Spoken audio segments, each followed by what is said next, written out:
আর ঈদের মাঠে পুরুষদের যেমন হাজির হওয়া জরুরি, তেমনি মহিলাদেরকেও হাজির করতে বলেছেন নবী করিম সাল্লাল্লাহু আলাইহি ওয়াসাল্লাম। তাদের জন্য পর্দার ব্যবস্থা রাখেন। আমি তো বলি যে আমাদের দেশে জলসা হলে, ওয়াজ মাহফিল হলে, তাফসীর হলে, কোন ইসলামিক অনুষ্ঠান হলে, কোন ইসলামিক সংগঠন হয়তো কোন অনুষ্ঠান করছে, সম্মেলন করছে, সেখানে মহিলাদের ব্যবস্থা আছে, বিজ্ঞাপনে লিখেছে মহিলাদের জন্য সেখানে সুব্যবস্থা রয়েছে, লিখছে না? আর ঈদগাহে মুসলিম উম্মতের লোকদেরকে, আমাদের দেশের লোকদেরকে মহিলাদের ব্যবস্থা করার তৌফিক হলো না? আলেম ওলামাদেরকে চিন্তা করতে বলছি, মসজিদের ইমামদেরকে চিন্তা করতে বলছি, ঈদগাহের ইমামদেরকে চিন্তা করতে বলছি। নবী করিম সাল্লাল্লাহু আলাইহি ওয়াসাল্লাম আদেশ করতেন, সাহাবিয়া রাদিয়াল্লাহু তাআলা আনহা উল্লেখ করছেন যে আমাদেরকে নবী সাল্লাল্লাহু আলাইহি ওয়াসাল্লাম আমারা না আদেশ করতেন যে আমরা যেন মহিলারা বেরিয়ে যায় কোথায়, ঈদগাহে। এমনকি যুবতী ষোড়শীদেরকে যেতে বলেছেন, 18 বছর, 20 বছর, 22 বছরের যুবতী মেয়েদেরকে, যেখানে ফিতনার আশঙ্কা আছে, তাদেরকেও যেতে বলেছেন, যাও তোমরাও যাও, ঈদগাহে হাজির হও। আর কি ওয়াল হুইয়া, যারা ঋতু অবস্থায় রয়েছে, মাসিক ঋতুতে নাপাক রয়েছে, তাদেরকেও নিয়ে যেতে বলেছেন।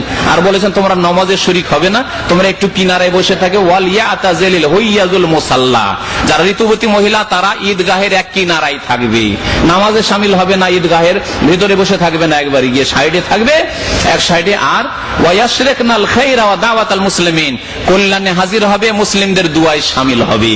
ইমাম সাহেব দোয়া করছেন, খতিব দোয়া করছেন, মুসলিম ভাইরা দোয়া করছেন, অন্যান্য বোনেরা দোয়া করছেন, দুআতে শরীক হবে। নাপাক অবস্থায় দোয়া করতে কোনো দোষ নেই এই অবস্থায়, সুতরাং দুআয় শরীক হবে যদিও ঋতু অবস্থায় থাকে। এই হচ্ছে নবী করিম সাল্লাল্লাহু আলাইহি ওয়াসাল্লামের আদেশ।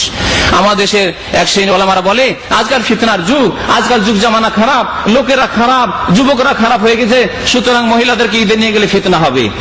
আর মহিলাদেরকে নিয়ে রাস্তা রাস্তায় ঘুরতে অসুবিধা হয় না, মহিলাদেরকে জলসায় নিয়ে যেতে অসুবিধা হয় না, মহিলাদেরকে আবার সিনেমায় আর সার্কাসে আর ওইসব পাপের জায়গায় নিয়ে যেতে আবার ওখানে ফিতনা হয় না। মহিলারা স্কুল কলেজ ইউনিভার্সিটিতে একা একা পড়াশোনা করে, আর ঢাকা থেকে দিনাজপুর আর কোথায় খুলনা আর কোথায় চিটাগাং একা একা সফর করে, তখন অসুবিধা হয় না। ওরসের মেলা লাগে, তখন বাংলাদেশ থেকে মহিলা চলে আসে আজমিরের জন্য, একা একা সফর করে। আর কলকাতায় কয়েক বছর আগে এক ঘটনা ঘটলো, ধর্ষিতা হইলো, পত্র পত্রিকা আসলো, তখন অসুবিধা হয় না।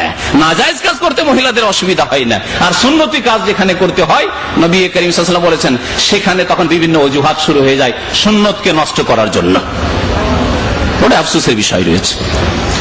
তো মহিলাদেরকে নিয়ে যাওয়ার চেষ্টা করবেন, এবং ঈদগাহের কর্তৃত্বে নেতৃত্বে যারা আছেন তারা মহিলাদের জন্য পর্দার ব্যবস্থা করবেন। পর্দার ব্যবস্থা করার জন্য আল্লাহ পাক যেন তৌফিক দান করেন।